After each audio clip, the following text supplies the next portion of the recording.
question number 8 is actually one of the foundations of a really important idea with logs, and that's what to do when you're dealing with the exponential function e to the x. E to the x you probably recognize as part of PERT. PERT was the last time we looked at the letter E, and that was because E is a constant. It has a lot to do with financial implications like the compounding continuously problems that we were doing in chapter 8. But more importantly, e to the x is a very common function in higher level mathematics, calculus in particular.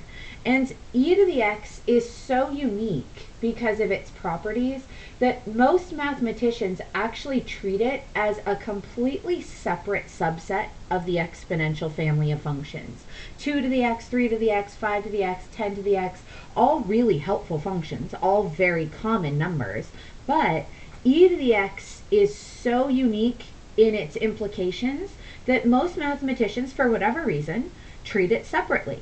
It's not really a different exponential function at all. E is just 2.7 something. So it's not different to say 2.7 to the x and to have logs with a base of 2.7. It's really not any different than having 10 to the x, log base 10, or 2 to the x, log base 2, or 15 to the x, log base 15. But because e is a unique number, we do want to spend a couple of minutes exploring why mathematicians do treat it slightly differently, because that's a difference that you'll see come up a lot. It's definitely important for those of us who are going to take calculus in the future, because e to the x is one of the most common functions we analyze in calculus. We do lots of stuff with e to the x. So the more familiar you can be with e to the x as a standalone function, the better prepared you're going to be when you see it in those settings. Now, of course, e is just a number. So this is not really that different from the inverse problems that you were doing on page 3. And if you need to look back at page 3 before you do question number 8, letter A, it might be a good idea to do so, because question number 6 on page 3 in particular is where we started really talking about inverses for the first time. And we talked about the idea that to do an inverse, we switch x and y, and we try to get y by itself. We did a lot of practice in number 8 with those exact same steps. Switch x and y, and then get y by itself. So in question number 8, letter A, hopefully you're now a little bit better prepared to tackle the inverse process, which again involves those two steps. Switch x and y first, and then get y by itself. I'm writing the steps again just to continue to reiterate them, but you can definitely do this without writing the steps if you feel comfortable doing so. The first step, of course, is to switch x and y. Now remember, e looks like a letter, but it's not. E is a number. So if you're looking at it thinking, wait, what do I switch with e? You don't switch anything with e. The only letters that switch are the variables, x and y, and e is not a variable. So we have x equals e to the power of y as our switched equation. That's our inverse equation. Now we want to get y by itself. And just like we did with all the other problems in the previous page, page 3, we need to get y by itself by thinking algebraically. What's the opposite that will get rid of whatever's attached to the y? Currently, y is being exponentiated, so we need to get rid of this exponential part by doing a log, or writing it as a log. So I'll have the log. And now hopefully we are getting a little bit more fluent with logs so that we can figure out the right order of things. We know that it's subscript. Its base is always the base of the exponential, so it's definitely log base e of, we always go to the opposite side, x equals y. If you need to, you can always retrace it back to yourself. E to the power of y equals x. Yep, that's what I had. E to the power of y equals x. So we know we did it correctly. And, perhaps more importantly, we know we got y by itself. Y is definitely by itself, which means we've done the job. We finished the inverse process. We got y by itself. We switched x and y. We're good to go.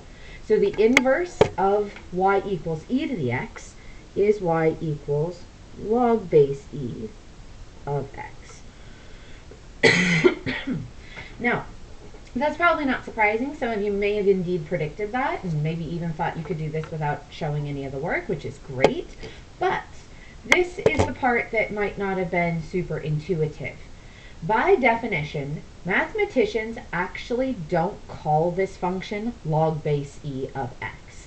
Because log base e, and e in general, is kind of a specific function that has specific uses in higher level mathematics, higher level mathematicians actually call this specific log by a different name. They call this the natural log. And you can look up, you can just Google the phrase natural log if you want to, and you can do a little bit of research about where that came from, why mathematicians call it a natural log, what about e is natural in the first place, what exactly is going on with that.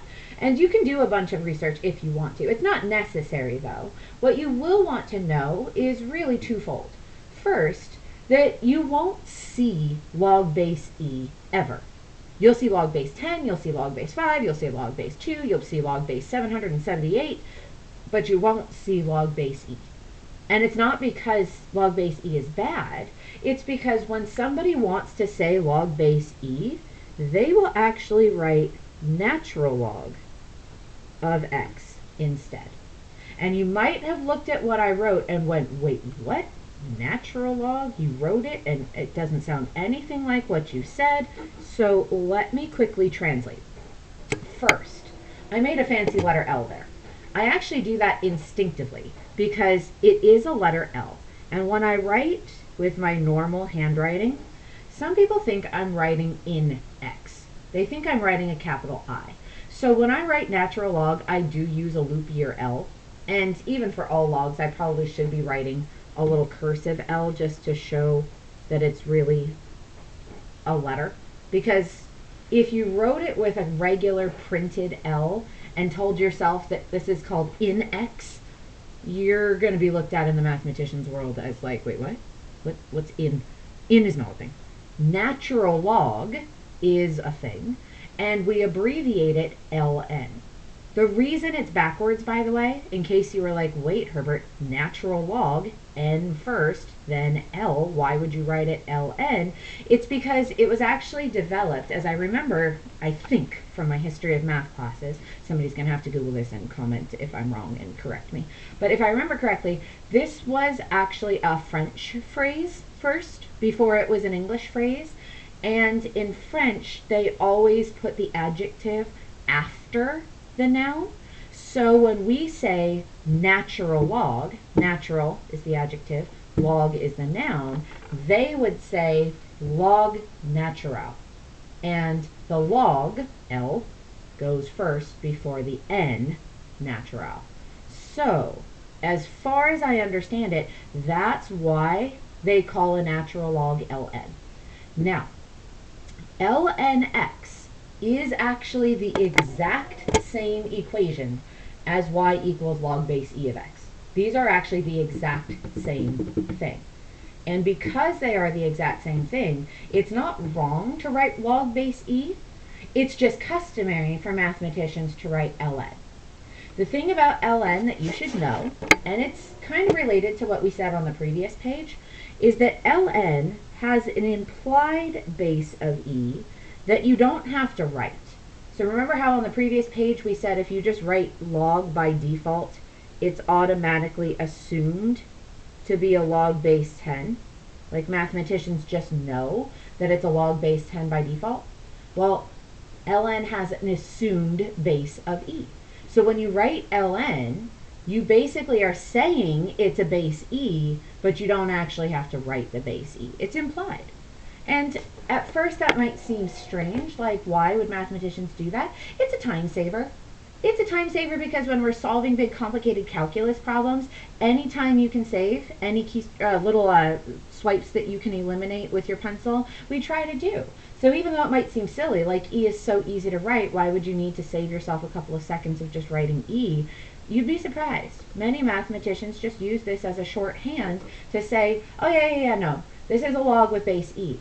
But instead of writing log base e of x, which is 5 characters, they can write ln x, which is 3 characters, and save themselves a little bit of time. And again, that might sound trivial, but when you're doing problems that have pages and pages and pages and pages of work, especially for those old school mathematicians who still write all their stuff by hand, you can probably tell that saving 40% of the characters is actually a pretty big time saving measure in the long run. That's why they do it.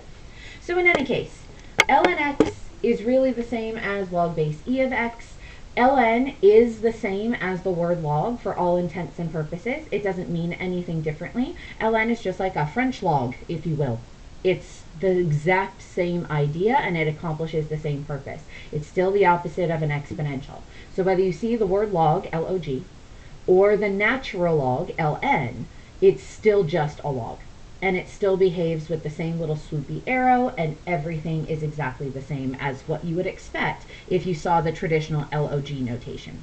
So in letter C, where it says, how would you write the inverse of the function y equals ln x, you could definitely think of that as y equals ln base e of x, if it helps you remind yourself that this is just a regular log expression. And this is a regular inverse problem. So we're going to do our regular inverse steps. Switch x and y, so x equals natural log of e, or natural log base e of y. And now we need to get y by itself. We'd have to get rid of the log, because remember, natural log is just a log. It's a French log, but it's just a log. So to get rid of a natural log, just like we get rid of any log, we go exponential with it. We would have our exponential base e to the power of whatever's on the opposite side, so x equals y. And then, of course, we realize, oh, y is by itself, good to go. So our inverse is y equals e to the power of x.